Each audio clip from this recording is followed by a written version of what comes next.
राम राम सभी को, welcome to my show placement talk. आज हमारे साथ हिमांशु भाई अपने बारे में थोड़ा सा बताएं। अरे ज़रूर। मेरा नाम हिमांशु केतान है। मैं NIT दुर्गापुर का फाइनल ईयर स्टूडेंट हूँ, कंप्यूटर साइंस डिपार्टमेंट का। अभी मैं 6 मंथ्स इंटर्न कर रहा हूँ at Uber. It's a data analyst position. So यही है। हिमांशु भाई ये बताओ ना कि जैसे जब आप सेकेंड ईयर से थर्ड ईयर में आते हो तो प्लेसमेंट का मतलब इंटर्न का तो सीन शुरू हो जाता है धीरे धीरे। तो आपने आप वो प्रिपेयर कैसे करें वहाँ से? मेरी इंटर्न तो 6 मंथ्स वाली है, फाइनल ईयर वाली। हाँ। बट मैंने थर्ड ईयर में भी इंटर्न्स की हैं, मतलब थर्ड ईयर के पहले, मतलब फाइनल ईयर स्टार्ट होने के पहले। हाँ। तो इसका ये लॉजिक बहुत अच्छा होता है कि जो समय मिल रहा है गैप्स आपको, चाहे वो विंटर वेकेशन हो या वो समर सेमेस्टर बीच के हाँ सेमेस्टर के बीच के ब्रेक्स हैं, उनको यूटिलाइज करना बहुत ज़्यादा ज़रूरी है। तो और स्पेशली समर ब्रेक्स जो वो लंबा होता है ना, 2 महीने, किसी में 2 का, किसी में 3 का, 2.5 महीने। तो समर ब्रेक्स को यूज़ करना बहुत ज़्यादा इम्पोर्टेंट है। और उसको यूज़ कर लेता है उसके लिए इंटर्न। थोड़ी किस्मत तो इसमें मतलब थोड़ी नहीं, बहुत ज़्यादा अच्छी किस्मत। थोड़ी किस्मत तो इसमें मतलब थोड़ी नहीं, बहुत ज़्यादा अच्छी किस्मत है, लेकिन फिर भी मेहनत भी करनी पड़ेगी। बात तो सही है। तो वो वाला टाइम बेस्ट होता है टाइम। हिमांशु भाई ये बताओ ना कि जैसे ऊबर के लिए जो आपका इंटर्नशिप लगा हुआ है, इसको क्या क्या प्रोसेस आपने मतलब फॉलो किए, क्या कंपनी का प्रोसेस है? हाँ, तो सबसे पहले ये मेरा ऑन कैंपस अपॉर्चुनिटी था। ओके। तो सबसे पहले एक रजिस्ट्रेशन फॉर्म भरना होता है जो कैंपस वाले लिंक देते हैं। उसके बाद टेस्ट लिंक आती है। सो इसके टेस्ट होता है। उसके बाद आपको टेस्ट में क्या क्या मतलब पूछा जाता है? टेस्ट में इसमें बहुत एप्टीट्यूड वगैरह नहीं आता है। इसमें डेटा एनालिस्ट के ही क्वेश्चंस आते हैं कि तुम्हें एक डेटा सेट दे दिया जाएगा और उस पर बहुत सारे मैट्रिक्स निकालने के लिए बोला जाएगा। तो एक्सेल का काफ़ी यूज़ होगा उसमें। और फार्मूलाज बहुत अच्छे से आने चाहिए। तो उसके बाद लेवल कितना लेवल मैं बोलूँगा एडवांस टू मतलब सुपर एडवांस लेवल का पेपर रहता है उसका। तो इसमें जो मैंने फॉलो किया था कि अगर तुम्हें पता है कि तुम्हें मैट्रिक्स समझ आ रही है कि हाँ ये वाली मैट्रिक्स लिखा, मतलब ये कैलकुलेट करूँगा तो ये मैट्रिक्स आ जाएगी, तो उतना भी काफ़ी है। फिर तुम पेन एंड पेपर भी यूज़ कर सकते हो। ओके। हाँ, तो एक बात ये। उसके बाद अगर आप सेलेक्ट होते हो तो इंटरव्यू कॉल आता है। तो उसमें 2 इंटरव्यूज़ होते हैं। पहला आपका बेसिक, जैसे अगर आपका ML का बैकग्राउंड है तो आपको ML पूछेंगे, आपका पाइथन का बैकग्राउंड है पाइथन पूछेंगे, एक्सेल का बैकग्राउंड एक्सेल पूछेंगे। उसके बाद दूसरा राउंड जो होता है वो हायरिंग मैनेजर के साथ होता है।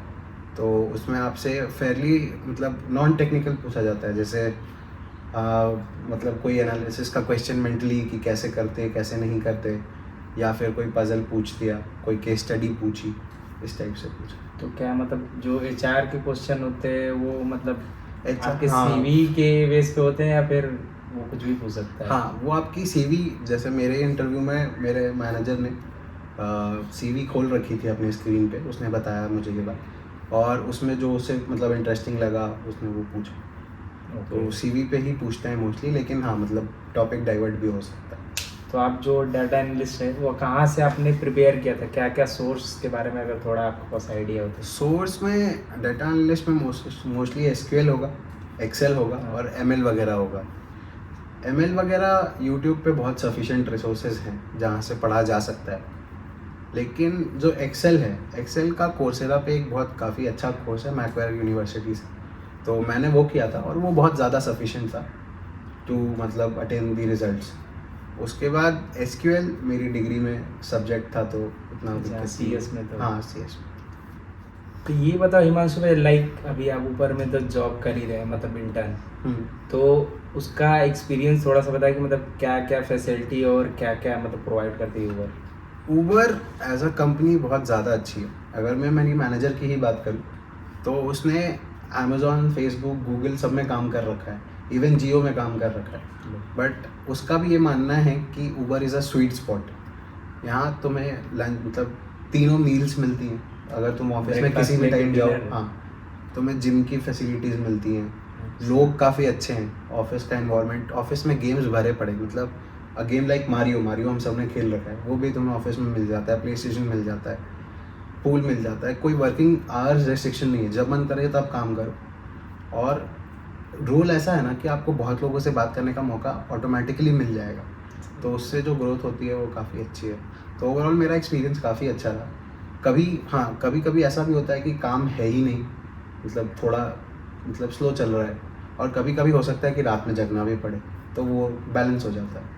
तो मतलब अगर एक कोई ऊबर से चीज़ें मतलब कि ये चीज़ और चेंज हो जाती है, ऊबर और बेटर हो जाता है कुछ जो आप तक अभी 4-5 महीने जो भी किए इंटर्न, इससे कुछ ऊबर बेटर, मुझे ऐसा कोई पॉइंट अभी तक तो मिला नहीं, लेकिन क्योंकि सब कुछ ऑलमोस्ट बेस्ट है। मतलब आप अगर टेक्नोलॉजी की बात करो तो वो आपको बेटर से बेटर टेक्नोलॉजी देते हैं, तो मेरे को नहीं लगता कि ऐसा कुछ चेंज मतलब अभी तक तो फ्यूचर में अभी तो हो हाँ सकता अभी है। तो नहीं पता चला अपना।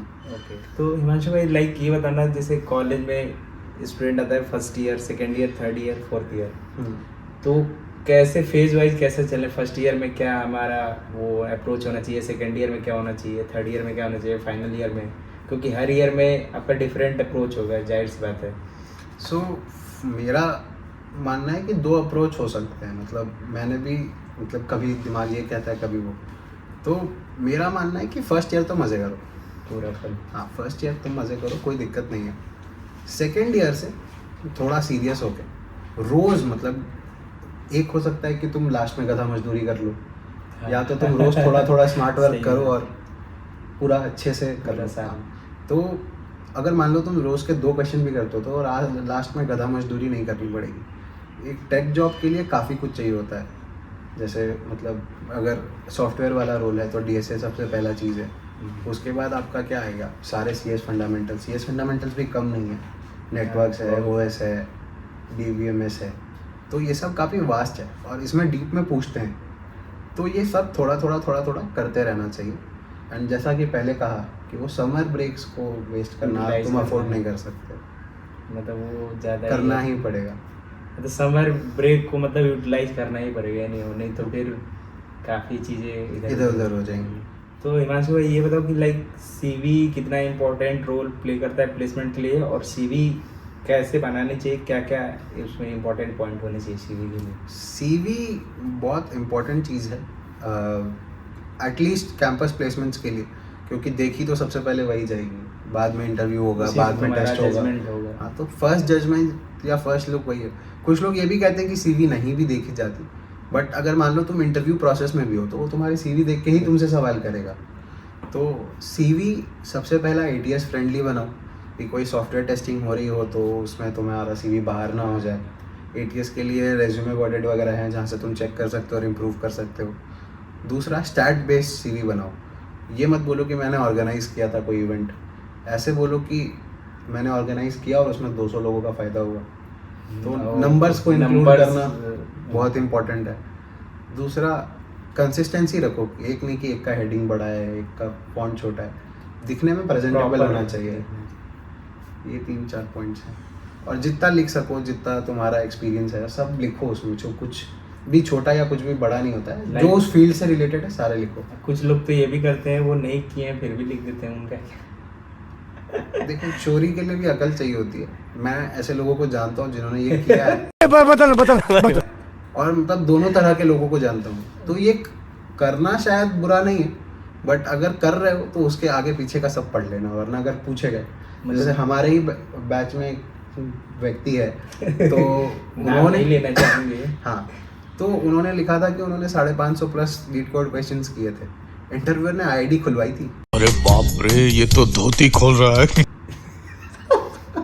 खोलो आईडी, क्योंकि तो वो ज़्यादा अगर ही नहीं over लिखते हो तो गया। वो सेलेक्टेड हो जाते, वो सेलेक्टेड थे, लेकिन उन्होंने एक झूठ के कारण उनका ऑफर चला गया। मतलब वो ज़्यादा ही, मतलब एक लिमिट होती है, मतलब वो हाँ। भी लिखने की। जो लिखो उसको प्रूव कर पाओ कि हाँ ऐसा हुआ तो था। तो मतलब जो भी CV में लिखना है नीट एंड क्लीन होना चाहिए, और वो आपको कंठस्थ होनी चाहिए हर एक पॉइंट कि आपने क्या अगर मेंशन तुमने किया। पाइथन लिखा है तो तुम्हें पाइथन का Python सर पैर पता होना चाहिए कि क्या होता है, एक्सेल कैसे। लिखा है तो वो आना चाहिए, मतलब हाँ। हर एक चीज़ जो भी आप लिख रहे हैं उसके बारे में अगर नहीं तुम भी उसको किए, सपोर्ट कर पाओ, हाँ, मतलब उससे क्रॉस क्वेश्चन अगर कुछ भी हो तो तुम जवाब दे पाओ। Thank you so much Himanshu भाई फॉर ज्वाइनिंग अस। धन्यवाद। Thank you.